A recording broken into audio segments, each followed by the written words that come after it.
বিশ্বের সবচেয়ে বেশি মুসলিমের দেশ ইন্দোনেশিয়া। রমজানকে ঘিরে সাধারণত বেড়ে যায় ব্যয়ের পরিমাণ, কিন্তু চলতি বছর উচ্চ মূল্যস্ফীতি আর দুর্বল ক্রয় ক্ষমতার কারণে সেই চিত্র কিছুটা ভিন্ন দেশটিতে।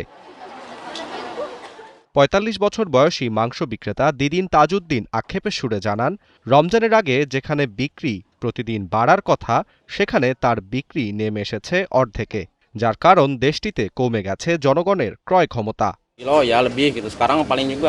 দাম বেশি, মানুষের হাতে টাকা কম। মানুষের ক্রয় ক্ষমতা কমে যাওয়ায় বিক্রি আগের তুলনায় অনেক কমে গেছে।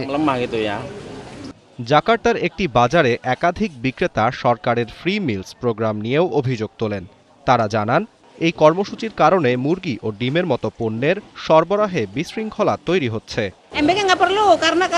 ফ্রি মিল প্রোগ্রামের কারণে নিয়মিত সরবরাহ কমে যাচ্ছে, ফলে দাম বাড়ছে। শেষ পর্যন্ত ভোগান্তি হচ্ছে সবার। জানুয়ারিতে প্রায় ৩ বছরের মধ্যে সর্বোচ্চ হারে মূল্যস্ফীতির তথ্য জানায় দেশটির পরিসংখ্যান ব্যুরো।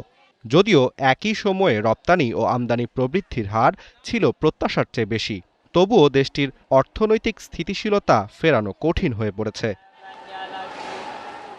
মঙ্গলবার শুরু হওয়ার কথা পবিত্র রমজান। ধর্মীয় প্রস্তুতির পাশাপাশি বাজারে মূল্যস্ফীতির চাপ কতটা সামলাতে পারবেন সাধারণ মানুষ, সেই প্রশ্নই এখন বড় হয়ে দেখা দিয়েছে ইন্দোনেশিয়ায়। আরাফাত ইসলাম, ৭১।